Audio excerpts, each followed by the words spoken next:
significado de la vida se va. Que ya no tenemos la fuerza de antes, que ya no tenemos la salud de antes. Oiga, yo ya tengo mi credencial ¿cómo se llama ahora? ¿Cómo? INAPAM, yo digo centro, no, ya no es senectud, es para el adulto mayor, ¿verdad? Ya cumplí 60, ya les había presumido, creo. Estoy bien orgulloso de que me hicieron descuento en el camión ahora que vine.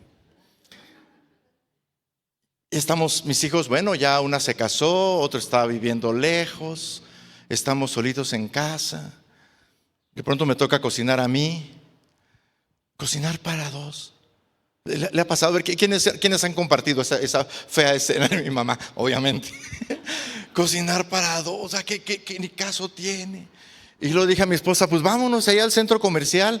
Oiga, puro viejito en el área de comida del centro comercial. Como nosotros, ¿verdad? Puros de sesentones.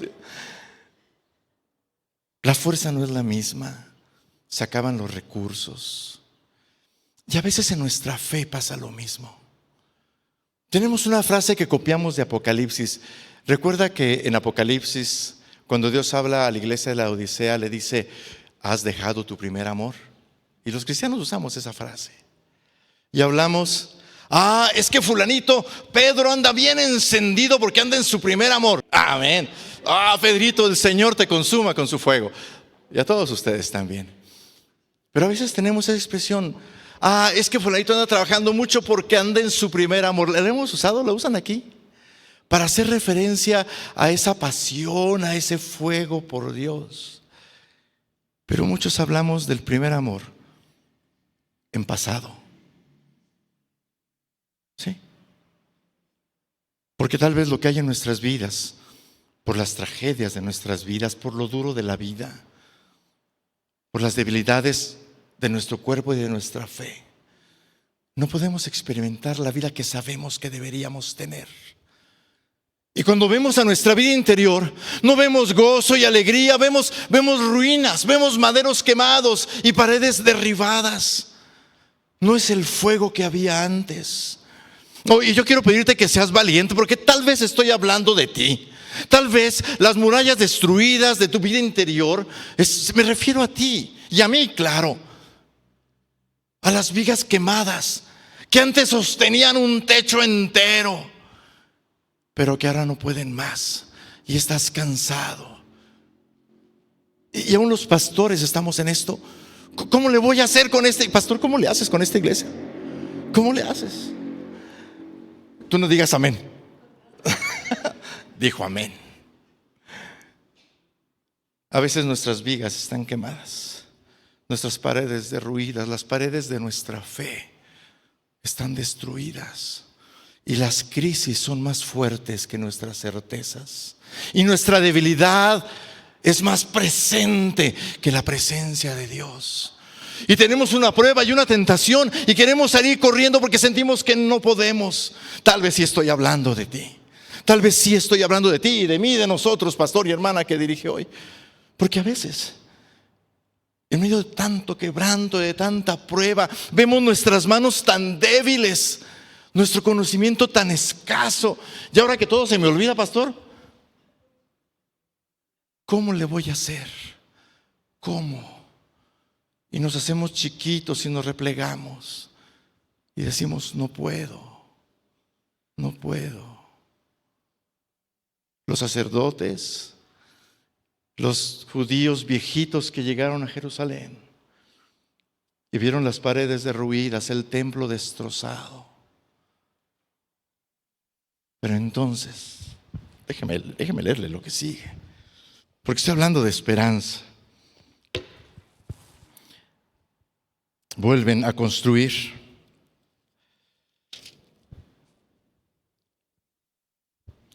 Vuelven a levantar muros. Ya descompuse esto, perdonen. Y ahí mismo en Esdras habla en el capítulo 3. Reedifican los cimientos del templo. 3:10. No sé si la pasé a mis hermanos de proyección, pero le pido que me ayuden proyectando. En el 3:10. De hecho, el capítulo 3 habla de la reconstrucción, de restauración del templo. Cuando los constructores, voy a leer el 3:10, es otra versión, es NBI, pero ustedes podrán seguir cuando la tengamos en pantalla, usted lo tiene en su Biblia. Cuando los constructores echaron los cimientos del templo del Señor, los sacerdotes llegaron con sus vestimentas sagradas, y los levitas descendientes de Asaf con sus platillos ocuparon su lugar para alabar al Señor según lo establecido por David, el rey de Israel. Todos daban gracias al Señor y a una voz le cantaban esta alabanza: Dios es bueno, su gran amor por Israel perdura para siempre. Y todo el pueblo alabó con grandes aclamaciones al Señor, porque se habían echado los cimientos del templo. Muchos de los sacerdotes, levitas y jefes de familia, que eran ya ancianos y habían conocido el primer templo, prorrumpieron en llanto cuando vieron los cimientos del nuevo templo, mientras muchos otros gritaban de alegría y no se podían distinguir entre los gritos de la alegría y las voces de llanto, pues la gente gritaba a voz en cuello y el ruido se escuchaba desde muy lejos. Ya leímos, ahora quiero que se imagine. Devastación, tristeza, abandono, ruina, crisis, debilidad. Ese era el escenario. Pero ellos se proponen algo. No podemos quedarnos así, hay que hacer algo. Y por eso ofrendaron y por eso empezaron a trabajar. Y ahora esta imagen. Luego los albañiles echaban los cimientos. Y llegaron los sacerdotes. Imagínense 100 sacerdotes con sus vestiduras.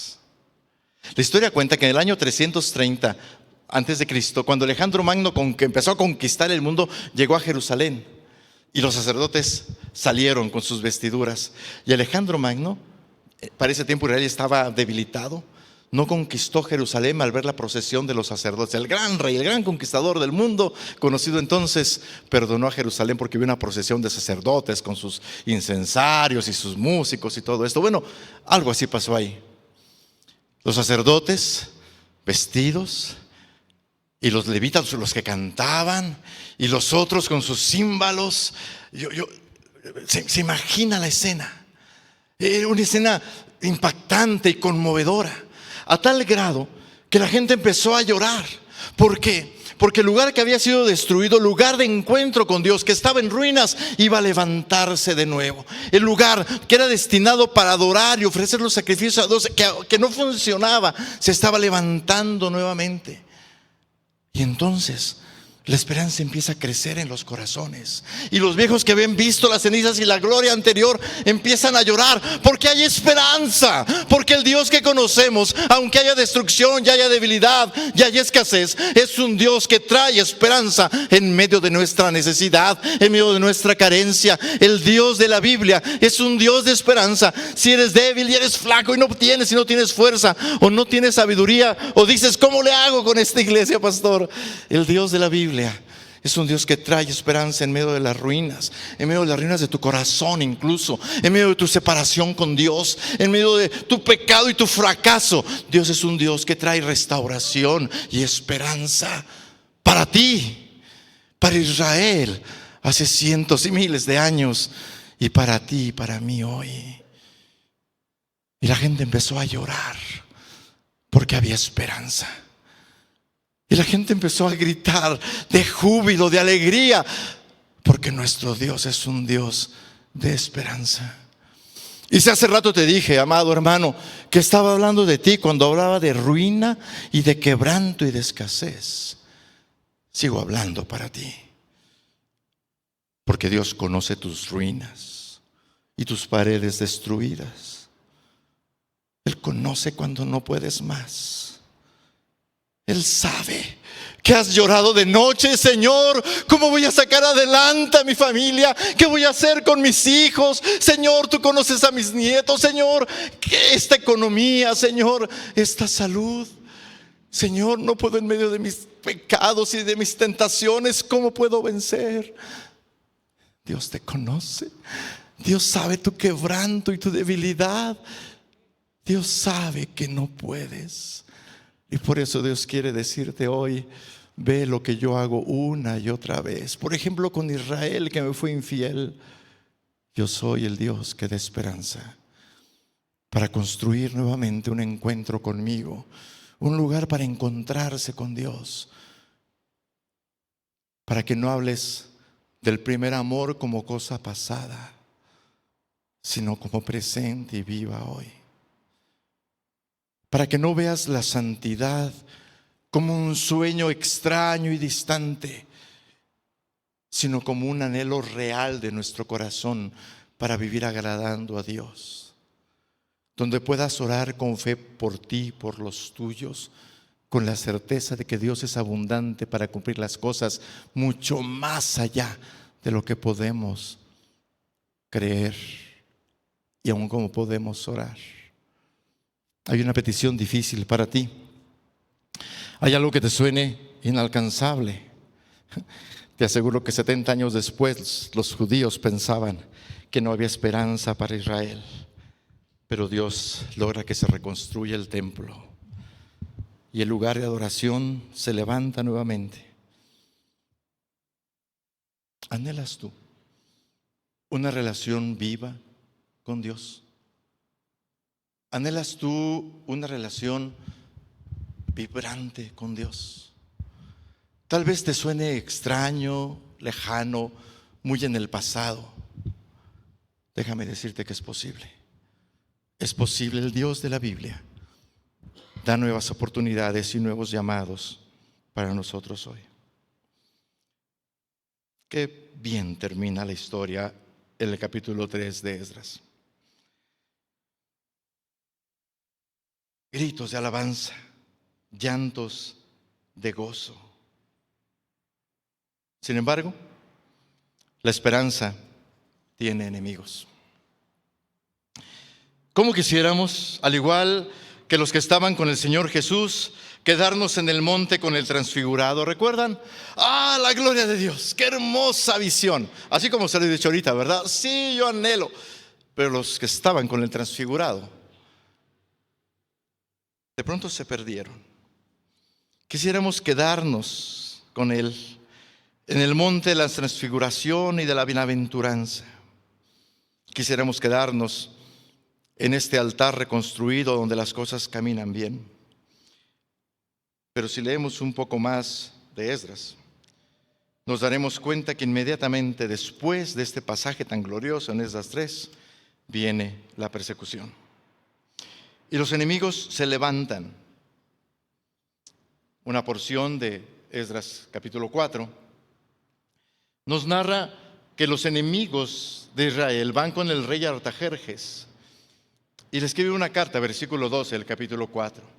Sepan su majestad, sea notorio que los judíos que subieron de ti, o sea, de Asiria a nosotros, de Persia a nosotros, edifican una ciudad rebelde y mala. Y levantan los muros y reparan fundamentos. ¿Saben qué dijeron esos enemigos? Esos son malos. Y las maquinaciones de estos hombres hacen que se detenga la obra de reconstrucción. El rey emite una orden. Sí, es cierto, los reyes de Israel en algún tiempo fueron poderosos y dominaron toda esa región. No permitamos que crezcan porque van a rebelarse. Y el rey Artajerjes manda una orden para que se detenga la obra. Sostenemos una lucha. En Esdras 4:9 hay enemigos que se hacen presentes, enemigos para Israel y para la construcción, y hay mentiras y hay difamación, porque dicen, son pueblo rebelde, van a levantarse, van a hacer, y usan palabras, las palabras. ¿Cuántas veces decimos cosas con tanta ligereza? Esto no lo dijeron, eso lo dijeron intencionalmente con el fin de dañar, verdades a medias para engañar. Y los de Israel enfrentan luchas y la iglesia enfrenta luchas. Cuando nos encontramos con Dios y cuando anhelamos, así como los israelitas, reconstruir nuestra relación con Dios y el lugar para santificar a Dios en Israel, en el templo y en nuestras vidas, en nuestro corazón y todo nuestro ser, encontraremos luchas. La iglesia enfrenta luchas. Filipenses 3:17, que lo hemos leído también, hay una advertencia, la advertencia de ser cuidadosos. Hermanos, dice el apóstol Pablo, sigan todos mi ejemplo y fíjense de los que se comportan conforme al modelo que les hemos dado. Es decir, hay diferentes formas de comportarse. Una, la forma según Dios, y otra, la ajena a Dios. Versículo 18, como les he dicho a menudo, y ahora lo repito hasta con lágrimas, muchos se comportan como enemigos de la cruz de Cristo. Su destino es la destrucción, adoran al Dios de sus propios deseos y se enorgullecen de lo que es su vergüenza, solo piensan en lo terrenal.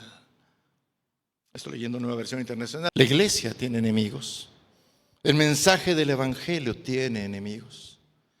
Si usted quiere levantarse y construir para Dios, si usted quiere retomar su vida para Dios y construir ese altar en su corazón, usted va a enfrentar persecución, va a enfrentar dificultades. Ya rompí el esquema viniéndome acá adentro. Ustedes discúlpenme, y a ver si la cámara, no me muevo mucho para que la cámara tampoco me pierda, pero disculpen los de allá si de pronto no me ven, espero me sigan escuchando. Vamos a tener dificultades. Cantábamos hace un rato, te desprecian tus amigos, ¿sí? ¿Se acuerdan? Parece que hoy la iglesia lucha para que nadie lo vea mal, para que a la iglesia todo el mundo lo vea con buenos ojos. Y se levantan los que opinan tal cosa y no vayamos a ofenderles, vamos a bajar nuestro tono de hablar para que no se sientan ofendidos. Y se levantan aquellos y dicen otra cosa y la iglesia, es que no podemos ofenderles. Y la iglesia en muchas ocasiones ha diluido su mensaje en el ansia o en el deseo de quedar bien.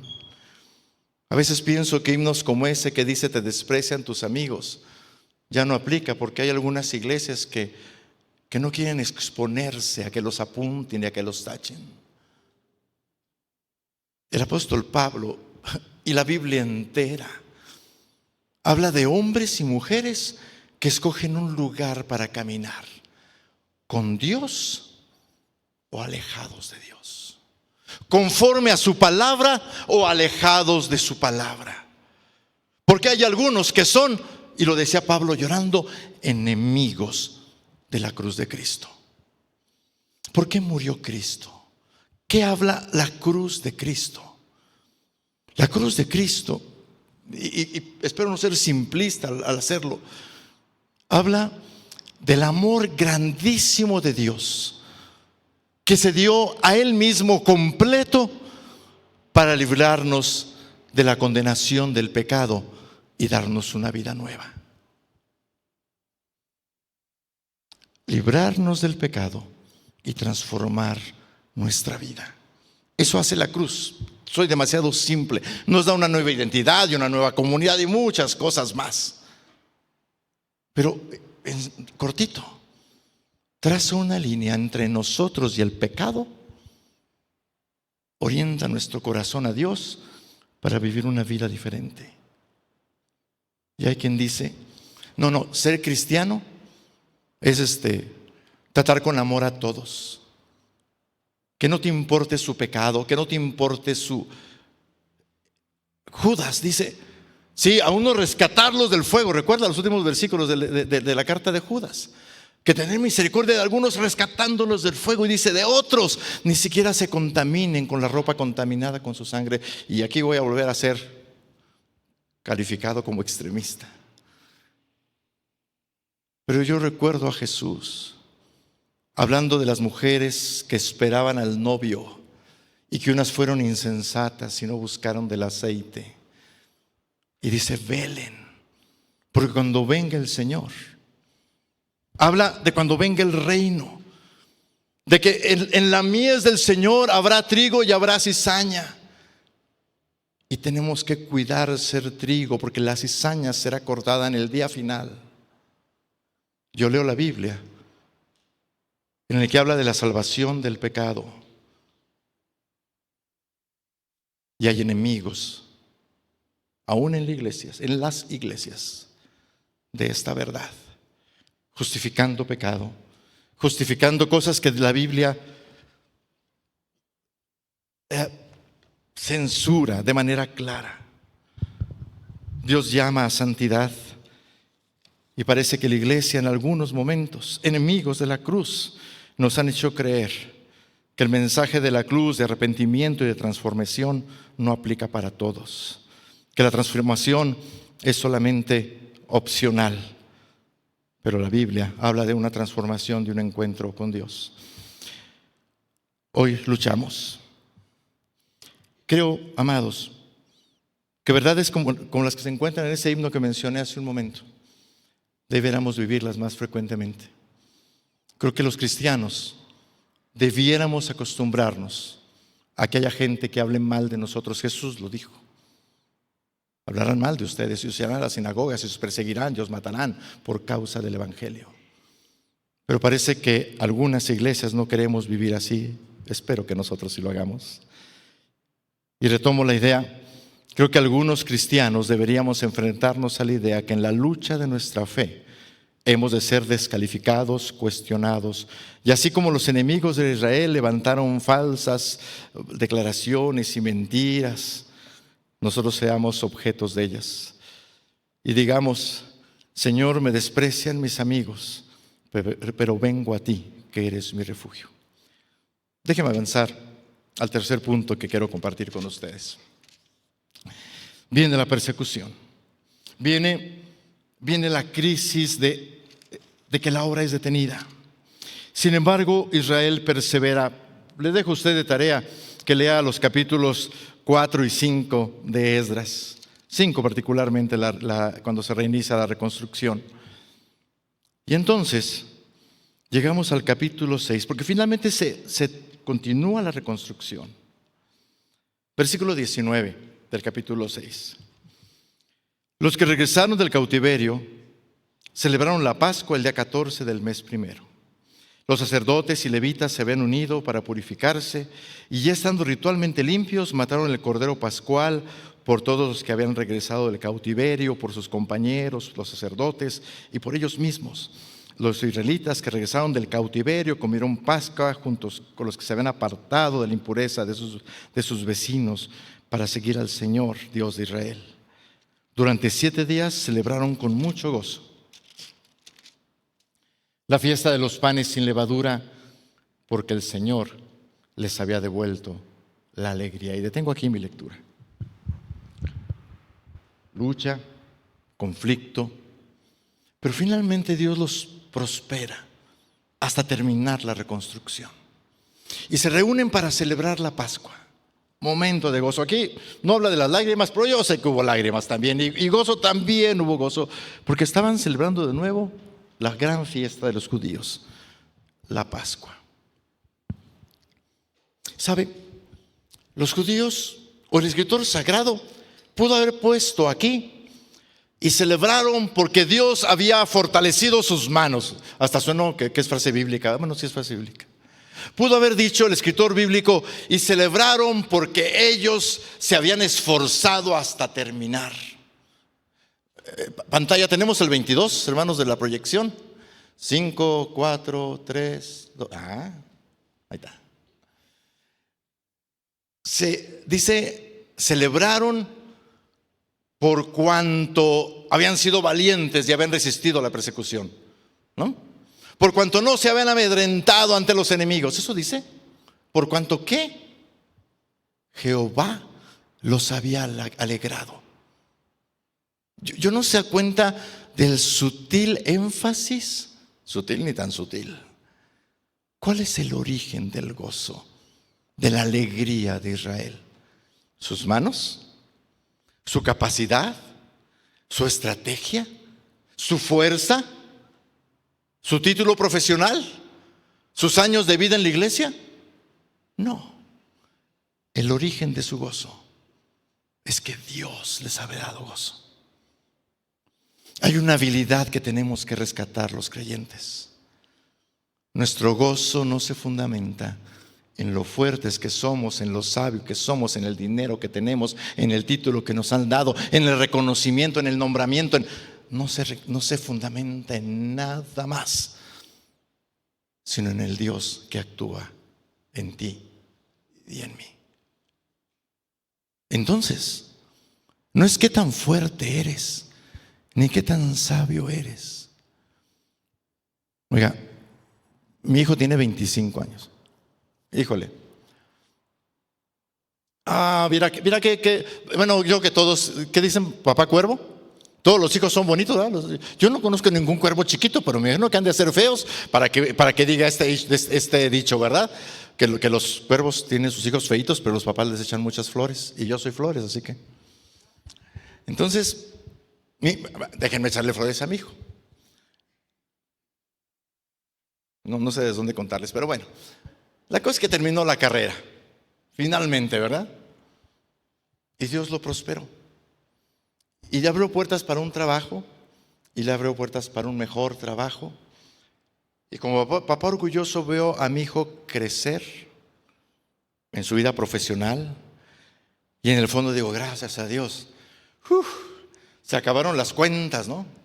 De pronto me habla mi hijo, uno de los primeros meses. Papá, qué fea es la vida de adulto. Se le fundió un faro al carro y tengo que pagarlo. Ándale, mi hijo, pague el farito nuevo para el carro.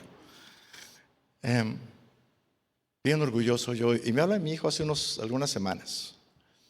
Papá, ¿sabes qué? ¿Recuerdas que fui a un viaje de ayuda social, misionero, hace poquito? Sí. Pues me hablaron. Me están ofreciendo irme a estudiar y involucrarme en el ministerio. Los abuelos van a estar igual de compungidos que yo ahora. ¿Para qué tanto estudio entonces? No, claro que no le dije eso, ¿eh? ¿Y para qué tanto sudor y tanto esfuerzo? Se los dejo ahí nada más, solamente para ilustrarles. Cosa que usted ya sabe. Qué difícil es orar por los hijos, ¿verdad? Piensa que ahí van saliendo y nos salen con. O siempre han ido tan, y van a decir otra vez va a salir con lo mismo. Qué difícil es orar con los hijos. Qué difícil es la sabiduría para caminar en nuestros matrimonios. A ver, los casados levanten la mano. Bueno, también los juntados, pues. Qué difícil es compartir con alguien. Perdón por la expresión. Qué difícil es compartir nuestra vida con alguien que piensa diferente, que fue creado diferente. Si no se ha casado, cásese. Qué difícil. Y cuando las crisis vienen, ¿cómo oramos por nuestra pareja, por nuestro cónyuge? Nos faltan palabras. ¿Y qué decir del trabajo? ¿Qué decir de tantas cosas? ¿Sabe? Dios no quiere que usted sea fuerte. Quiere que se esfuerce, quiere que haga lo que le toca hacer. Quiere que se comprometa con la responsabilidad que le ha dado. Pero Dios no necesita que usted sea fuerte, ni sabio, ni capaz. Dios necesita que usted aprenda que el fondo de su gozo va a estar no en sus manos, sino en las de Él. Porque sus manos son más fuertes que las suyas. Su capacidad de Él es más fuerte que la suya. Su sabiduría es más fuerte que la suya. ¿En quién decide confiar hoy?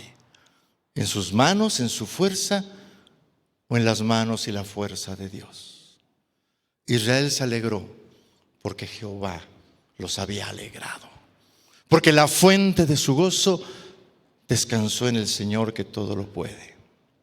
Tal vez usted hoy llegó aquí, conoce cuántas preguntas y cuántas debilidades y crisis que esté viviendo en su vida. Ok, quiero presentarle el resumen de esas cosas que he dicho. A lo mejor puedo haber empezado con esto y ahorrarme 30 minutos de plática. 1, Dios tiene oportunidad. Le da a usted la oportunidad para reconstruir su vida. Dios es un Dios de nuevas oportunidades y esta oportunidad la escucha hoy porque hoy Dios tiene una oportunidad para usted.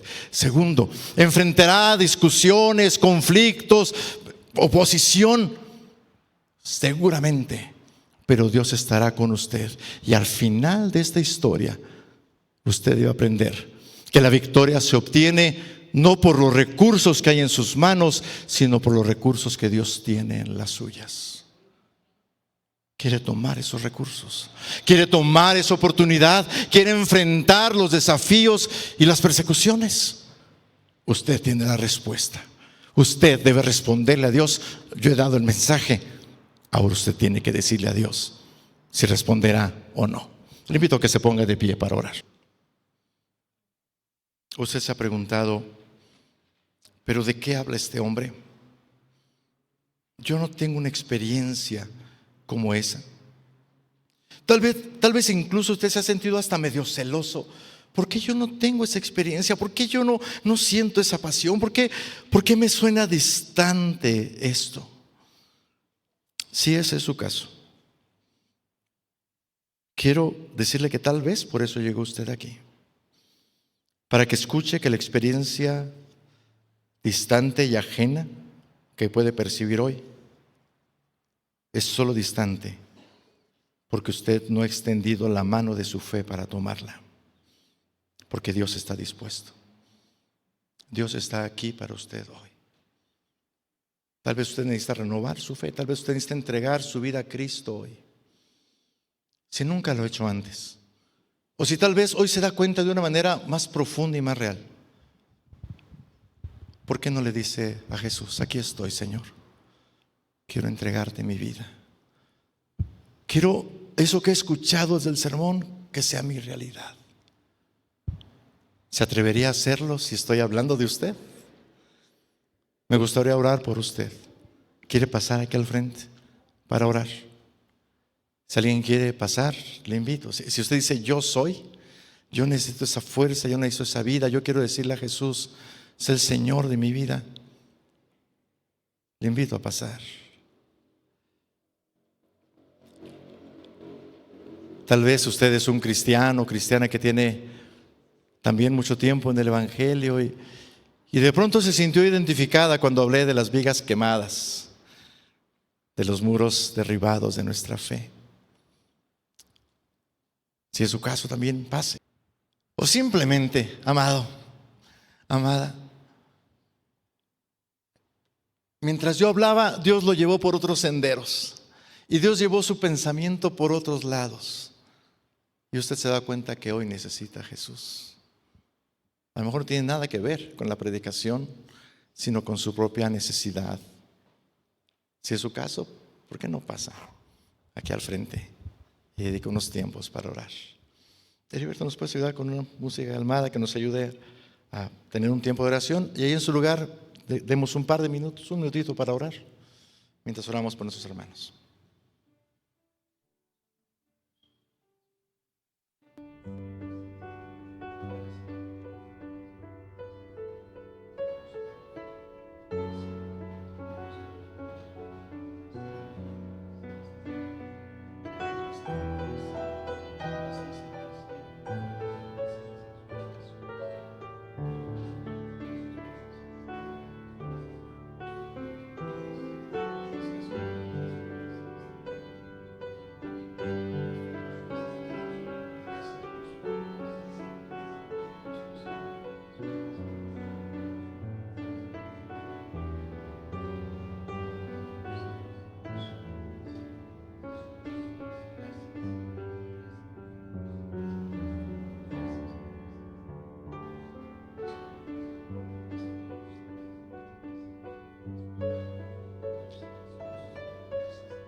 Tú nos conoces, Padre. Tú sabes nuestro pensar, nuestro sentir. Venimos a ti hoy tal como somos, en medio de nuestras flaquezas, en medio de nuestras preguntas, de nuestras dudas, en medio aún de nuestros fracasos. Y acudimos a ti en respuesta a la promesa que encontramos en tu palabra de un Dios que responde, que bendice, que prospera al que te busca. Un Dios que también demanda fidelidad, coherencia en nuestro creer y en nuestro actuar. Venimos a ti, Señor, porque queremos ser coherentes. Nos identificamos como cristianos y queremos vivir como cristianos. Queremos responder a los desafíos de este mundo como cristianos, también